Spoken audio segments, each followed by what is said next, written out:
Hello and welcome to Shoot the Breeze on Resonance 104.4 FM. I'm Marcus E. Acko. I'm David Campbell. And with us in the studio, please tell us your names and what part you played in this movie, YARDIE. My name is Aml Ameen and I play D.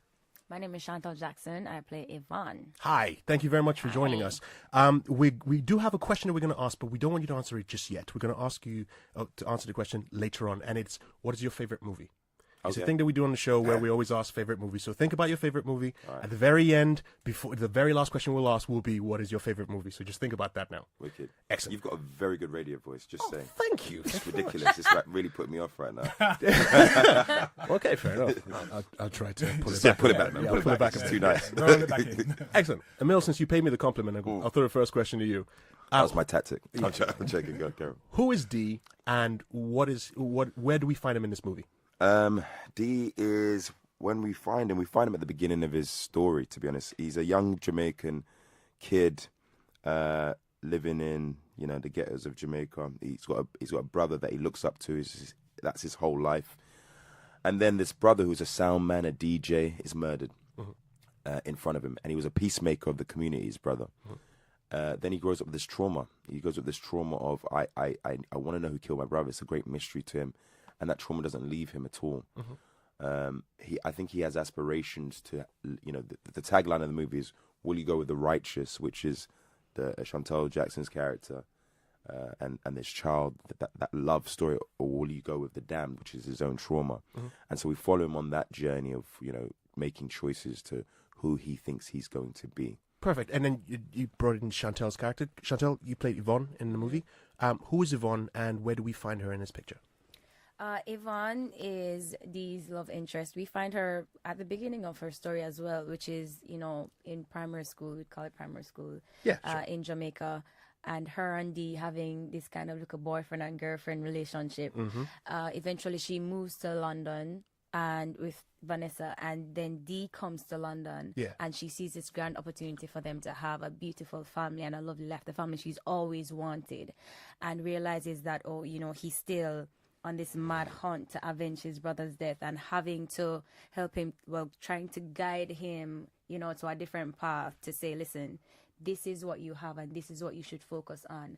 Never forget your brother, but you have to let go of the past. Avenging him is not going to be anything worth doing. And you have a daughter. You don't want to bring her into all that mess. So helping him to make a choice, but at the end of the day, supporting whatever decision he makes, not leaving his side. Chantel's voice is nicer. I was going to say that, but I figured, no, I'll keep that. We don't have enough time to be able to go through compliments, because you're talking about my voice. Your voice is, you're drinking apple. What is that? Sorry. You're drinking apple juice. Apple juice. Yes. I'm just thinking that's just adding to the flavor of the voice, as well as your voice as well, Chantel. Very lovely to meet both of you. But I'll back up. David has a question to ask. Yes. Please. and David's got that English sounding, quintessentially British. Let's carry on. Having said, I listened to everything you said. Okay, would you say Yvonne was pivotal in Dee's development whilst he was in London? I think so. I hope she was. I mean, if she went, no, it's true, because that was a mail, by the way. Because Yvonne, that's the apple juice. He was going down the wrong tubes. Anyway, Yvonne went outside of these decisions. She was trying to make decisions for him. She went to Clancy directly, to say, listen, this doesn't make any sense and this has to stop. At the end of the film, when he decides to go to the Shabin to, she decided that, listen, I'm coming with you. And when he says no, she says, I'm coming. I'm already involved. And so, as I said before, at the end of the day, she will not leave his side. At one point she got very upset and, said, get out, this doesn't make any sense.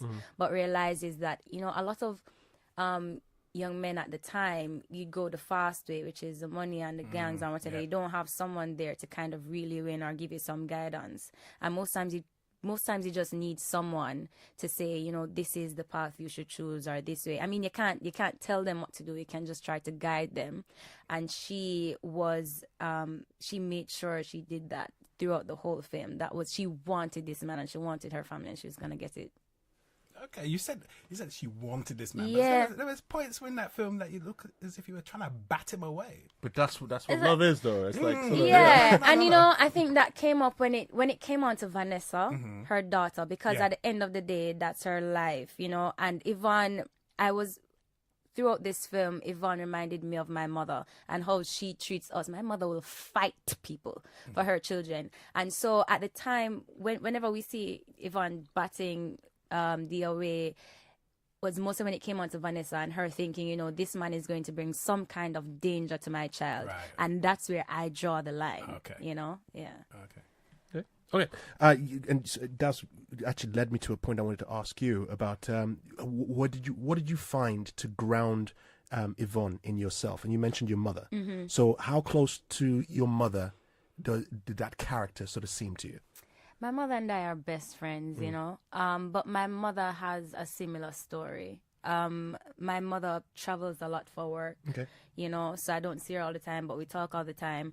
But, you know, her children, the way she treats us, you know, like we are her treasures. How Yvonne takes care of the home. When you go into Yvonne's house, it's a typical Jamaican house. The place clean, she take care of the place. My mother would wake up before everybody, fix up the place, start making breakfast by the time you wake, you know. So she reminded me a lot of my mother, my aunts, the women in my life. I got a lot of guidance from Idris. That Yvonne in the book is not as developed as this character, and so he kind of developed the character in the script. And so I had to get a lot of guidance from him. But as it relates to like the strong from dominant woman within the home, definitely the females I've grown up with. It's great to get your own sort of impact on the role and be able to develop the role yourself. Aml, yourself with D, how did you connect with that particular character? I mean, the initial point was I have an Uncle Kirk that generationally came over during the same time as D. And so he was the beginning of it all. Just that stoic Jamaican man who doesn't really express his emotions. You know, when he does show love, you're so appreciative because it's like, oh wow, Uncle Kirk is giving a compliment. Tell me about it. You know what I mean? You know what I'm saying? No, exactly. Right, and so that was the beginning of it. But Idris and I got this job in 2015. I was headed to LA with and Idris happened to be in the same lift as me. And then we spoke about the film, and he offered it to me on the plane. Right, and then I decided I was gonna, you know, listen, we're all you're saying tell me about it, so you know, I was very, very nervous about taking on a Jamaican role. Yeah, because typically speaking, we as Black British Caribbean are the worst critics, not Jamaicans, you know. Because I think it's us, because we don't really speak the language, but we all think we can speak it better than each other, right?